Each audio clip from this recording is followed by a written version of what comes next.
What are the scientifically proven strategies we can start using today to strengthen the mind? By the end of this video, we'll take away 3 evidence-based strategies you can use to strengthen the mind by nurturing your mental well-being and happiness. In this video, we're going to focus on how we can deal with negativity in this world to better protect our happiness and so we can start living a more meaningful life.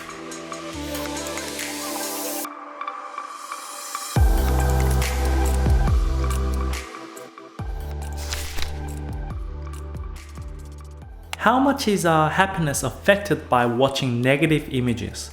Research shows that repeatedly watching negative images of war and terrorism like the 9/11 and the Iraq War can significantly reduce our mental and physical well-being.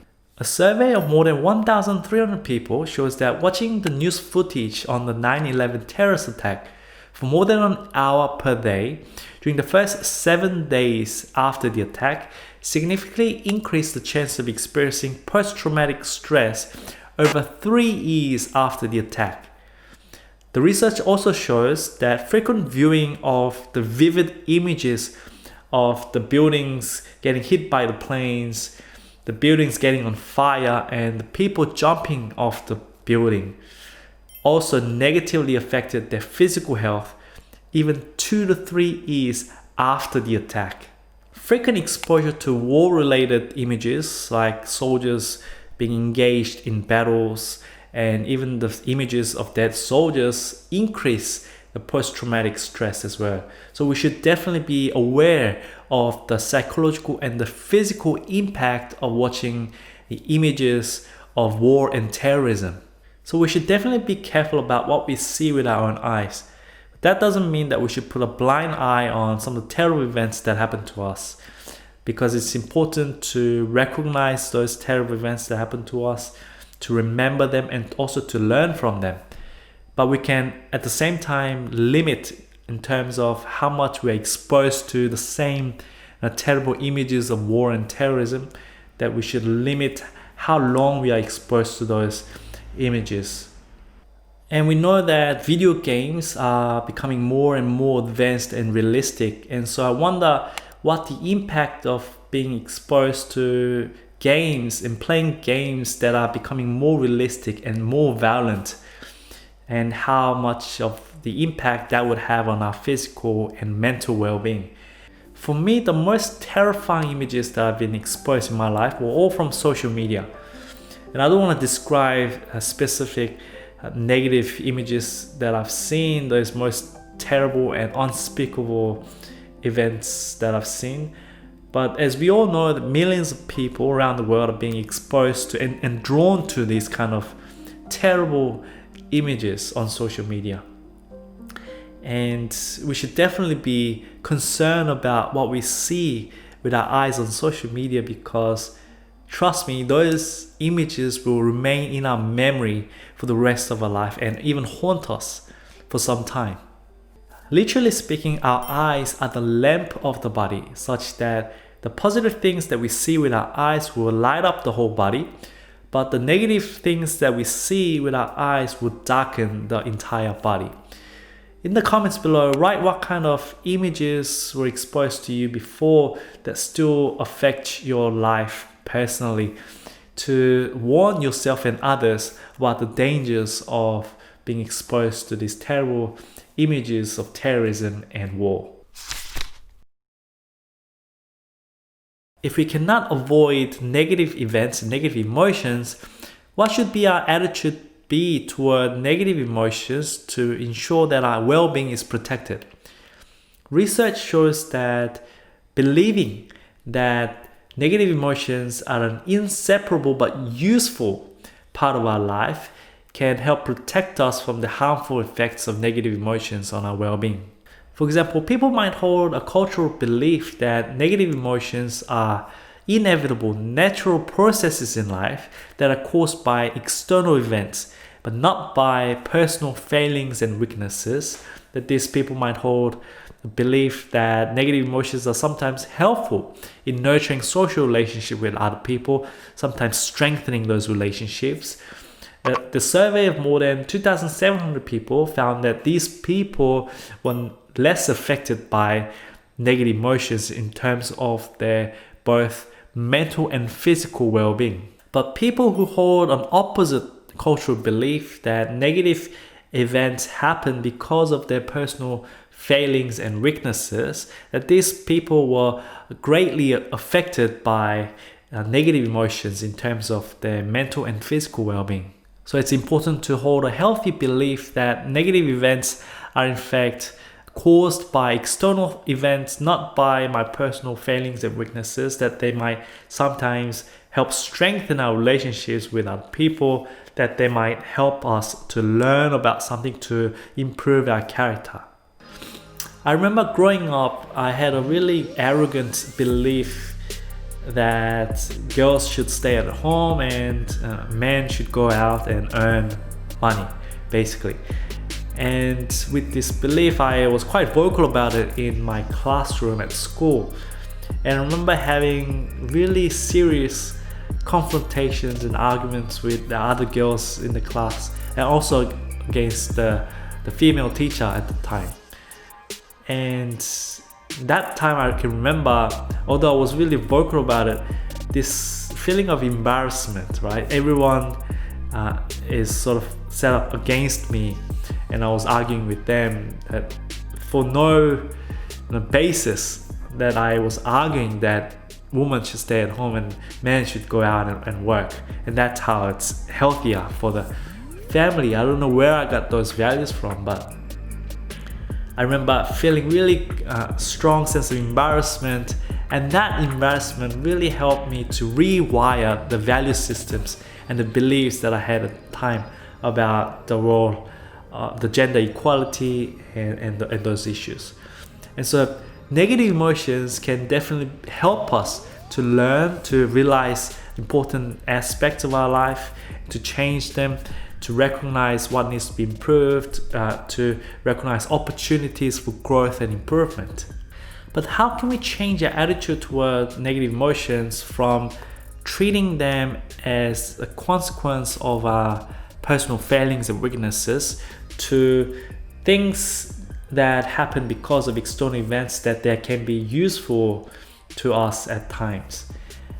And it could be that the exercise of writing about the usefulness of negative emotions in our life, and writing a short paragraph on the usefulness of negative emotions in our life could help us shift our attitude, a cultural attitude toward negative emotions, to a more healthier perspective. So let's try out this experiment. In the comments below, write what you think are the key benefits of negative emotions that you have personally experienced in your life.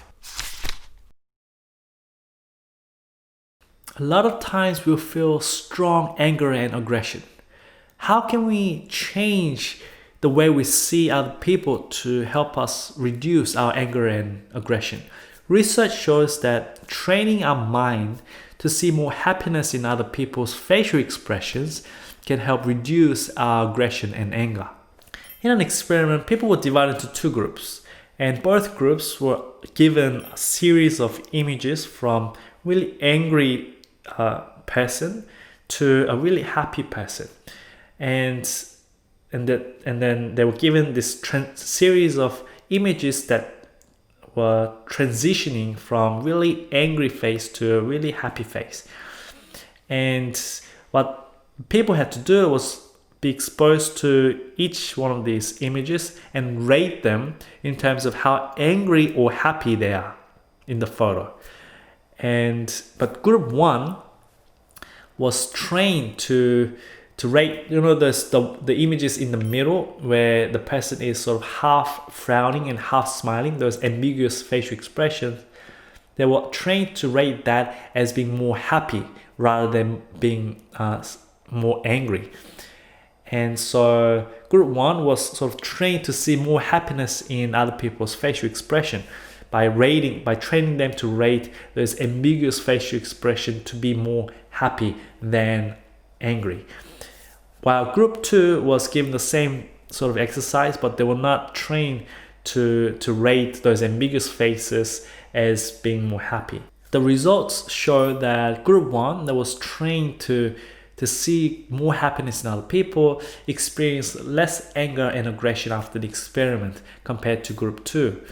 And so we should try to see more happiness in other people's facial expressions to reduce our anger and aggression. During my PhD in marketing, one of the fundamental ideas in marketing that I learned was that the ability to identify happiness and satisfaction in customers in order to understand what makes customers happy and satisfied is really crucial for improving firm performance. And I think the ability to understand what makes people happy is so crucial as a negotiator, as an entrepreneur, as a business owner, as a leader, and as a follower, trying to understand what makes the leader happier, what makes other people happier, and also as an employee, what makes the manager happy, as a partner or a lover, or even as a father and a mother, understanding what the baby really wants,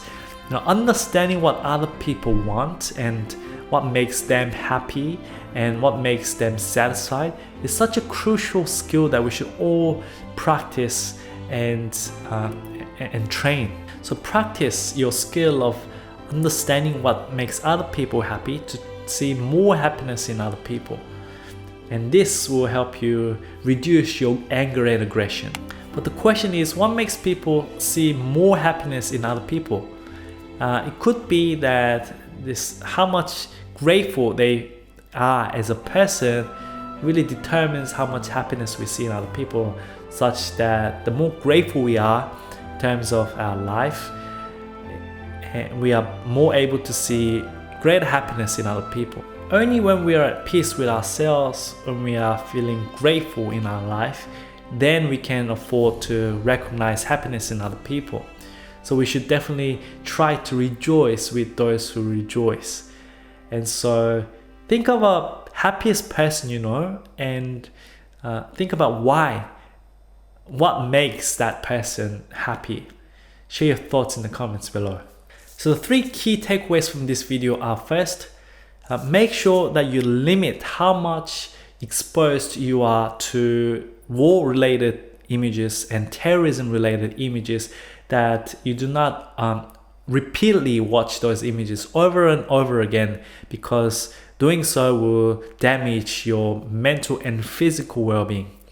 Second, make sure that you hold a cultural belief toward negative emotions, to believe that negative emotions can be beneficial to us for improving our life, for our learning, but also for nurturing social relationships with other people. That negative emotions do not happen to us because of our personal failings and weaknesses, but they are just natural and inevitable processes in life that are caused by external events. Third, make sure that you train your mind to see more happiness in other people. So whenever you're seeing other people's facial expressions, train your mind to think that those expressions are closer to being happy than angry.